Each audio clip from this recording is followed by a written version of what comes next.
Hello everyone. आज हम आपके लिए लाए हैं नया टॉपिक जिसका नाम है ऑक्यूपेशनल लंग डिजीज़। आपको इसके साथ साथ हम प्रिवेंटिव मेजर्स भी बताएंगे और ऑक्यूपेशनल लंग डिजीज़ कैसे कॉज होती है और ऑक्यूपेशन के थ्रू क्या क्या डिजीज़ कॉज हो सकती हैं। आइए हम स्टार्ट करते हैं। Firstly introduction to occupational lung disease. ठीक है, ऑक्यूपेशनल लंग डिजीज़ का मतलब यही है कि जो भी बीमारी हमारे व्यवसाय के थ्रू हो रही हैं। सपोज दैट कि अगर हम किसी इंडस्ट्री में काम कर रहे हैं या फिर कोल फैक्ट्री में या फिर वहाँ पे इंडस्ट्री में काम कर रहे हैं तो उससे हमें डिजीज़ होने की संभावना होती है। या फिर कोई फार्मर है तो हे या ग्रेन के थ्रू कौन सी डिजीज़ हो रही है। ठीक है, तो फार्मर क्या हो गया, फार्मर ने क्या व्यवसाय किया अपना खेती का। ठीक है, और उससे उसको क्या हो रही है डिजीज़, तो ये क्या हो गया ऑक्यूपेशनल लंग डिजीज। ठीक है, अब इनहालेशन के थ्रू हो रही है तो दैट मीन्स कहाँ की डिजीज होगी, रेस्पिरेटरी। ठीक है, आइए definition. Occupational lung disease are condition caused by inhaling harmful substance at work such as dust, chemical and fumes. These diseases including anthracosis and silicosis can lead to chronic respiratory issues and diminished quality of life. ठीक है, occupational lung disease are condition caused by inhaling. ठीक है, inhale कर रहे हैं क्या, harmful substance at work place पे, जहाँ पे भी हम काम कर रहे हैं वहीं पे जो हार्मफुल सब्सटेंस होते हैं वो क्या हो रहे हैं, इनहेल कर रहे हैं। ठीक है, सच एज डस्ट हो गया है ना, डस्ट तो एवरीवेयर कहीं पे भी पाई जा सकती है, केमिकल्स हो गए हार्मफुल और फ्यूम्स हो गई। ठीक है, इसकी वजह से कुछ डिजीज हैं जो कॉज हो रही हैं लाइक एंथ्रोकोसिस एंड सिलिकोसिस, और आगे भी डिजीज हैं जिसके बारे में हम आपको ब्रीफली बताएंगे। ठीक है, can lead to chronic respiratory issues and diminished quality of life. तो ये क्या कॉज कर रहे हैं, क्रॉनिक रेस्पिरेटरी इश्यूज। ठीक है, धीरे धीरे क्या होती है, क्रॉनिक प्रॉब्लम हो जाती हैं। कैसे, रेस्पिरेटरी प्रॉब्लम। ठीक है, and diminished quality of life, हमारी क्वालिटी ऑफ लाइफ को क्या कर रही है, ये प्रॉब्लम कम कर रही है। ठीक है, देन उसके बाद हम आते हैं कि जो भी डिजीज हो रहा है ना, इसका हमारे शरीर पे, हमारी हेल्थ पे क्या इम्पैक्ट पड़ रहा है, क्या प्रभाव पड़ रहा है। ठीक, then the consequences of occupational lung disease extend beyond individual health, affecting productivity and health care cost. Workers में experience chronic respiratory problem, decrease lung function and increase risk of morbidity and mortality related to respiratory disease. ठीक है, तो impact हो रहा है ना हमारी health पे, कैसे हो रहा है कि क्रॉनिक रेस्पिरेटरी डिजीज हो गई है ना, तो ये भी प्रॉब्लम है। हमारी लंग फंक्शन कैपेसिटी को क्या कर रहा है, कम कर रहा है, तो जिससे हमें क्या हो सकती है, ब्रीथलेसनेस हो सकती है। Then increase risk of morbidity and mortality, इससे क्या हो सकता है, हमारे जो मृत्यु दर है वो भी क्या हो सकती है, इंक्रीज हो सकती है। किससे, रिलेटेड टू रेस्पिरेटरी डिजीज से। ठीक है, देन जैसा कि मैंने आपको बताया कि मैं आगे इसके टाइप्स आपको ब्रीफली बताऊंगी। तो type of occupational lung disease कितने टाइप की होती हैं, टाइप डेटा डिपेंड करते हैं वर्क पे कि हम कौन सी फैक्ट्री में कैसा वर्क कर रहे हैं, है ना। तो आइए स्टार्ट करते हैं। पहला क्या है, कोल डस्ट।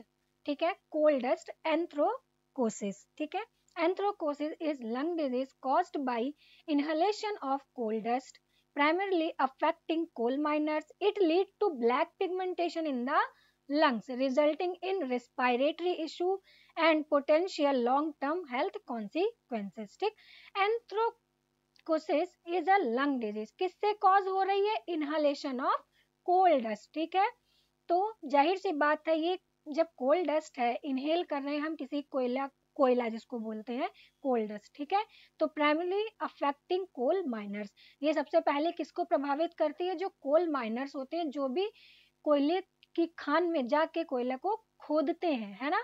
तो प्राइमरली ये किसको अफेक्ट कर रही है, कोल माइनर्स को।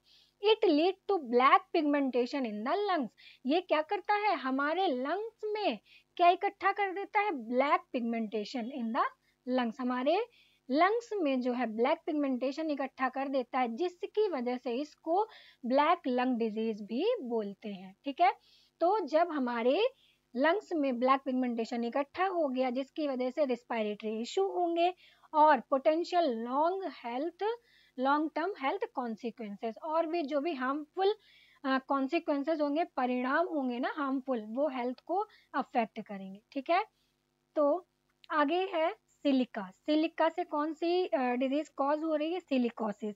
Silicosis is caused bye inhaling crystalline silica dust found in various industries such as construction and mining. It resulting in lung inflammation, scarring and significantly inhibit breathing function. ठीक है, अब जब हम respiratory lung है ना, lungs है तो lungs का मतलब भी है जो भी डिजीज कॉज होगा रिलेटेड टू रेस्पिरेटरी, हमारी सबसे पहले वो जो ब्रीथिंग प्रोसेस है उस पर अफेक्ट करेगा। ठीक है, तो ये सिलिकोसिस किससे कॉज हो रही है?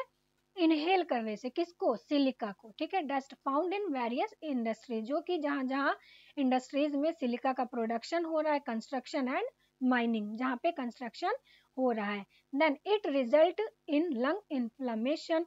लंग्स में क्या हो सकता है? इन्फ्लामेशन हो सकता है। ठीक है, स्केयरिंग हो सकती है, जैसे स्केयरिंग मतलब बोलते हैं स्क्रैप, कहीं से छूट जाती है ना कुछ कुछ चीजें, तो वहीं पे क्या हो रहा है? स्क्रैपिंग हो रही है, किसमें? लंग्स में। Then and significantly inhibit breathing function. Breathing function तो सारी ही डिजीज में इनहिबिट होंगे। ठीक है, then next one is asbestos. Asbestosis and lung cancer. ठीक है, asbestosis result from inhaling asbestos fiber leading to severe lung tissue scarring and increased risk of lung cancer. Chronic exposure to asbestos can lead to latency period of 20 to 40 years before symptoms manifestation. ठीक है, before symptom manifestation मतलब जो भी symptoms आएंगे उससे पहले ही 20 से 40 साल तक की क्या हो रहा है इसमें कि asbestosis result from inhaling asbestos fibres. जो भी वर्कर्स होते हैं है ना, तो उनको ऐसी जगह पे काम करना पड़ता है जहाँ पे ये फाइबर्स क्या होते हैं? इंक्रीज होते हैं, प्रोडक्शन होता है ना, बट उनको इनकी साफ सफाई करनी पड़ती है क्योंकि ये उस चीज में काम कर रहे हैं। तो ये क्या कर सकते हैं? Leading to severe lung tissue scarring, और सबसे ज्यादा इसी में क्या होता है? लंग कैंसर होने के चांसेस रहते हैं। ठीक है, अगर ज्यादा बार बार क्रॉनिक एक्सपोजर हो रहा है किसका? एस्बेस्टोस का, तो ये इसका लेटेंसी पीरियड जो होता है वो ऑटोमेटिकली बिफोर सिम्टम्स क्या हो जाता है? कम हो जाता है। ठीक है, जो भी वर्कर है उसका। Next is iron. ठीक है, आयरन आयरन से क्या कॉज हो रहा है? Siderosis. Siderosis is a lung disease resulting from the inhalation of iron dust. ठीक है, often found in metal working industries. It can lead to lung tissue scarring and respiratory difficulty requiring industrial hygiene measure. ठीक है, iron से कौन सी disease cause हो रही है? सिडेरोसिस। ठीक है, आप याद रखने की उसे पर्पज से बोल सकते हैं कि देखो आई इसमें भी आ रहा है, आर भी इसमें आ रहा है और ओ भी इसमें आ रहा है ना, तो देखिए पूरा आयरन का पूरा आ रहा है बस एन को छोड़ के। Got it? तो आप इसको मिमिक बना सकते हैं कैसे? आई आर ओ आ रहा है ना आयरन और सिडेरोसिस में। तो siderosis is lung disease resulting from the inhalation of iron dust. Iron dust के इनहालेशन से हमको कौन सी डिजीज कॉज हो रही है? Siderosis, often found in metal working industry. जहाँ पे क्या हो रहा है? कहाँ पाई जा रही है? जहाँ पे ज्यादातर मेटल वर्क हो रहा है इंडस्ट्रीज में। ठीक है, it can lead to lung tissue scarring and respiratory difficulties requiring industrial hygiene measure. ठीक है, रेस्पिरेटरी डिफिकल्टी होगी जिसके लिए हमको इसको प्रिवेंट करने के लिए इंडस्ट्रियल हाइजीन मेजर की भी जरूरत पड़ती है। Got it? देन नेक्स्ट है केन फाइबर। केन फाइबर से कौन सी डिजीज कॉज हो रही है? बैगोसिस। ठीक है, कुछ बच्चों को इसमें जो भी डिजीज है ना इसको डिफाइन करने में थोड़ा सा प्रॉब्लम होती है, लेकिन हम इस चीज का श्योर करते हैं आज से आपको ये दिक्कत नहीं होगी। कैसे? क्योंकि ये जो केन फाइबर है ये कौन है? Sugar cane fiber. ठीक है, तो सुगर SUGAR। ठीक है, इसमें भी जी आया, और आपकी जो डिजीज है ना बैगोसिस, इसमें भी जी आया।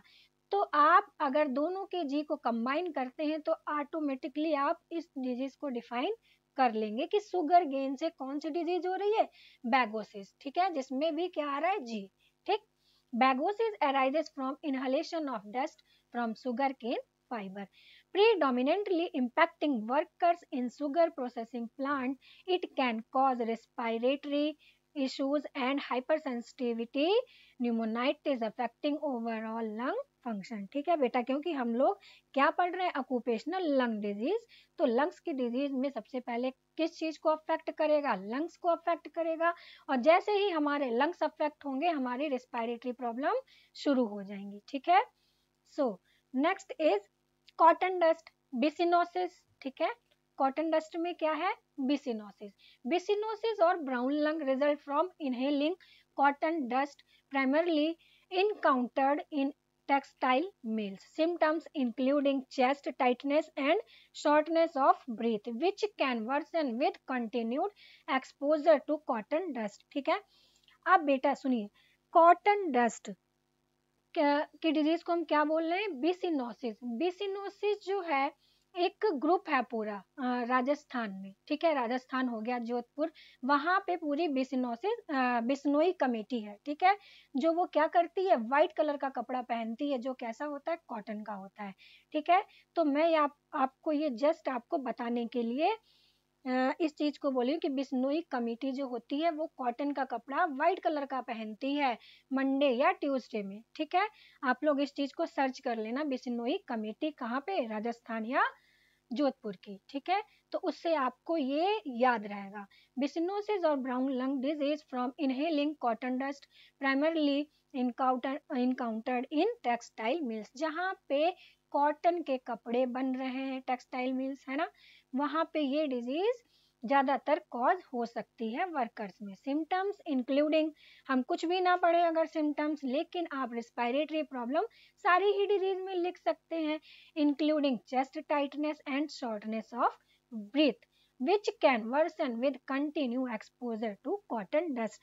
अगर हम लगातार उसी फैक्ट्री में वर्क कर रहे हैं, है ना, बराबर एक्सपोजर हो रहा है, कॉटन को हम इनहेल किए जा रहे हैं, इनहेल किए जा रहे हैं, जिसकी वजह से क्या हो सकता है, ये क्या हो सकती है, बीमारी वर्स हो सकती है और भी ज्यादा बेकार हो सकती है, ठीक है। तो जिससे ज्यादा हमें सीवियरिटी पता चलने लगेगी इसमें, लंग्स में। Then after that tobacco, tobacco से टोबैकोसिस, ठीक है, ये तो बहुत ही कॉमन सा है। Tobaccosis is caused by prolonged exposure to tobacco dust common in tobacco cultivation and processing, ठीक है। यहाँ पे टोबैको खाने की बात नहीं हो रही है बेटा, यहाँ पे टोबैको इंडस्ट्रीज में, है ना, जहाँ पे इसका कल्टीवेशन हो रहा है, प्रोसेसिंग हो रही है, वहां पे जो वर्कर वर्क कर रहे हैं, ठीक है, उसकी बात चल रही है ना। हम यहाँ पे ये डिफाइन नहीं कर सकते कि कुछ टोबैको खाने से कैंसर हो रहा है, खाने की बात नहीं चल रही, यहाँ पे वर्कर्स की बात चल रही है, ठीक है। तो it leads to respiratory issues and significantly increase the risk of developing lung cancer over time, है ना। किसी चीज का ज्यादा एक्सपोजर क्या हो जाएगा, हार्मफुल हो जाएगा, जिसकी वजह से ये किसको अफेक्ट करेगा, हमारे लंग्स को, और रेस्पिरेटरी इश्यूज अकर हो जाएंगे। Got it. देन हे और ग्रेन डस्ट, ये हे और ग्रेन डस्ट बिल्कुल सिंपल है, कुछ भी प्रॉब्लम नहीं है कि ये फार्मर्स लंग डिजीज है। कैसे, हे जो ये हम इसको बोल सकते हैं नॉर्मल भाषा में भूसा, है ना, ग्रेन जो भी अनाज पैदा कर रहे हैं। तो ये जो ग्रेन होता है, हमारे धान या गेहूं अनाज पैदा कर रहा है कौन, किसान, है ना। तो ये डिजीज भी किसको होगी, किसान को ही होगी। तो ये कौन सी डिजीज हो गई, farmers lung disease. Got it. Farmer's lung is a hypersensitivity reaction caused by inhaling moldy hay or grain dust. It results in allergic reaction and chronic respiratory problem, particularly affecting farmer and agriculture worker, है ना। जब जाहिर सी बात है, हमें नाम से ही समझ में आना चाहिए, ग्रेन्स, ग्रेन्स कौन पैदा करता है, किसान पैदा कर रहा है। तो ये अफेक्ट भी किसको करेगी, फार्मर्स को करेगी, और जो भी एग्रीकल्चर वर्कर्स हैं उनको ये डिजीज क्या करेगी, अफेक्ट करेगी, ठीक है। नेक्स्ट नेक्स्ट आता है कंक्लूजन एंड प्रिवेंशन, ठीक है।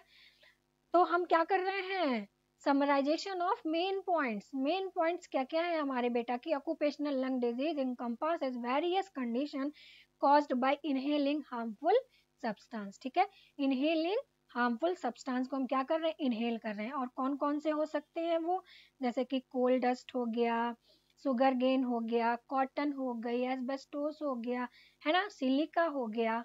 ये सारी क्या है, हार्मफुल सब्सटेंस। इनको हम क्या कर रहे हैं, इनहेल कर रहे हैं, और इसकी वजह से कौन सी डिजीज कॉज हो रही है, severe respiratory lung disease cause हो रही है। ठीक है, then awareness of this disease is essential for prevention and ensure better health outcome for affected worker, है ना।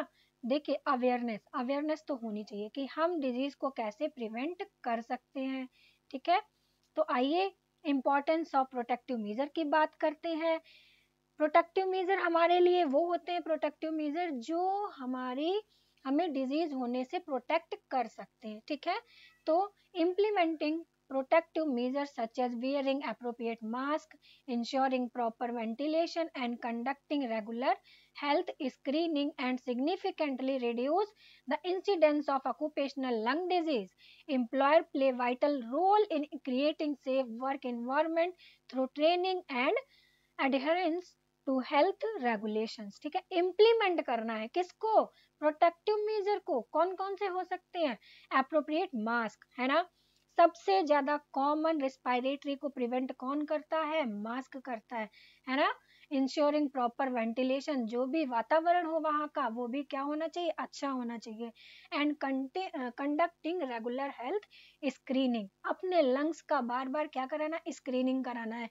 सपोज दैट की चेस्ट एक्सरे करा लिया, है ना, हमने क्या करा लिया, अगर उससे भी नहीं है, अगर हमें श्योरिटी नहीं हो रही है तो हम डॉक्टर के पास जाके उससे पूछ सकते हैं हमें ये रिस्पायरेटरी प्रॉब्लम हो रही है सर, तो हमें कोई टेस्ट एडवाइस करिए।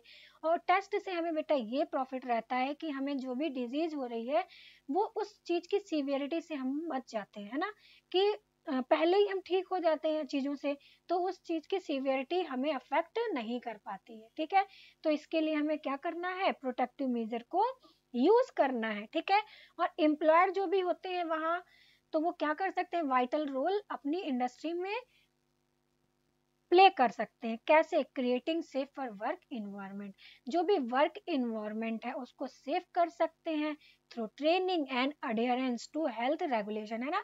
ट्रेनिंग उनको किस चीज की देनी है, कि इस चीज से आपको ये दिक्कत हो सकती है और इस चीज को प्रिवेंट करने के लिए हम ये प्रोटेक्टिव मेजर भी यूज कर सकते हैं, उनको एक्चुअली प्रोवाइड करना चाहिए कि हाँ अगर आप हमारे इंडस्ट्रीज में जा रहे हैं तो प्रॉपर मास्क लगाइए, वेंटिलेशन जहाँ पे है, अपने आप को क्या करना है, उनको जागरूक करना है और अपने एम्प्लॉय को जागरूक करवाना है। ठीक है, तो आशा करते हैं कि आपको हमारा ये टॉपिक समझ में आया होगा। जैसे कि ऑक्यूपेशनल लंग डिजीज, है ना, इसके टाइप्स हमने पढ़े, डेफिनेशन, टाइप्स, देन उसके बाद इसके टाइप्स में बहुत सारे टाइप्स हैं, लाइक के आयरन से सिडरोसिस हो गया, है ना, एस्बेस्टोसिस हो गया, देन सिलिकोसिस हो गया, देन उसके बाद कोल डस्ट हो गया, है ना। तो ये सारे टाइप्स हैं, टाइप्स ऑफ लंग डिजीज। आशा करते हैं आपको समझ में आया होगा। So thank you so much.